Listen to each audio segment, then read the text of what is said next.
ವೀಕ್ಷಕರೇ, insight rush ನ್ಯೂಸ್ಗೆ ಸ್ವಾಗತ. ನಾನು ಪ್ರಣಮ್ಯ ಯಾದವ್.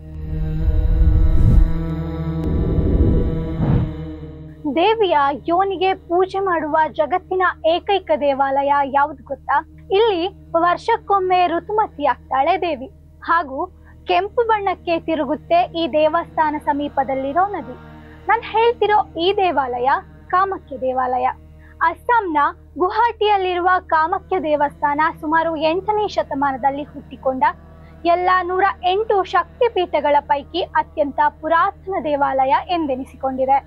ಒಂದು ಜನಪ್ರಿಯ ದಂತಕಥೆಯ ಪ್ರಕಾರ ತನ್ನ ಪತಿ ಶಿವನಿಗಾದ ಅವಮಾನವನ್ನು ಸಹಿಸದ ಸತೀದೇವಿಯು ಯಜ್ಞಕುಂಡಕ್ಕೆ ಹಾರಿ ಆತ್ಮದಹನ ಮಾಡಿಕೊಳ್ತಾರೆ. ಇದಾದ ನಂತರ ಶಿವನು ಸತಿಯ ದೇಹವನ್ನು ಹೊತ್ತುಕೊಂಡು ಶೋಕಿಸುತ್ತಾ ಭೂಮಿಯ ಸುತ್ತಲೂ ತಿರುಗಲು ಪ್ರಾರಂಭಿಸ್ತಾರೆ. ಶಿವನ ಕೋಪದಿಂದ ವಿನಾಶ ಆಗದೆ ಇರಲಿ ಎನ್ನುವ ಕಾರಣಕ್ಕಾಗಿ ವಿಷ್ಣುವು ತನ್ನ ಸುದರ್ಶನ ಚಕ್ರದಿಂದ ಸತೀದೇವಿಯ ದೇಹವನ್ನು ಅನೇಕ ತುಂಡುಗಳಾಗಿ ಮಾಡಿಬಿಡ್ತಾರೆ.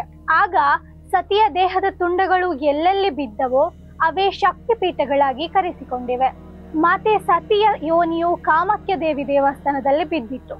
ಆದ್ರಿಂದ ಈ ದೇವಾಲಯದಲ್ಲಿ ತಾಯಿಯ ಯೋನಿಯನ್ನು ಪೂಜಿಸಲಾಗ್ತದೆ. ಈ ದೇವಾಲಯದಲ್ಲಿ ಯಾವುದೇ ರೀತಿಯ ವಿಗ್ರಹವಿಲ್ಲ. ಇದಲ್ಲದೆ ಕಾಮಾಖ್ಯ ದೇವಿಯು ವರ್ಷಕ್ಕೊಮ್ಮೆ ಋತುಮತಿಯಾಗ್ತಾಳೆ. ಈ ಸಮಯದಲ್ಲಿ ಅವಳ ಯೋನಿಯಿಂದ ರಕ್ತ ಹರಿಯುತ್ತೆ. ಆ ಸಮಯದಲ್ಲಿ ದೇವಿಯ ದೇವಾಲಯವನ್ನು 3 ದಿನಗಳವರೆಗೆ ಮುಚ್ಚಲಾಗ್ತದೆ. ಪ್ರತಿ ವರ್ಷ ಆಷಾಢ ತಿಂಗಳಲ್ಲಿ ಅಂದ್ರೆ ಜೂನ್ ಅಥವಾ ಜುಲೈ ತಿಂಗಳಲ್ಲಿ ವಿಜೃಂಭಣೆಯಾಗಿ ಅಂಬುಬಾಜಿ ಜಾತ್ರೆಯನ್ನು ನಡೆಸಲಾಗ್ತದೆ.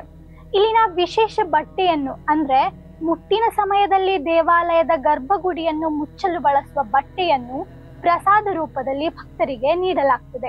ಈ ಸಂದರ್ಭದಲ್ಲಿ ಆಲಯದ ಒಳಗೆ ಪುರೋಹಿತರು ಸೇರಿದಂತೆ ಯಾವುದೇ ಪುರುಷರಿಗೆ ಹೋಗಲು ಅವಕಾಶ ನೀಡುವುದಿಲ್ಲ. ಈ ವಿಶಿಷ್ಟವಾದ ದೇವಾಲಯವು ಎಲ್ಲರ ಗಮನ ಸೆಳೆದಿದೆ.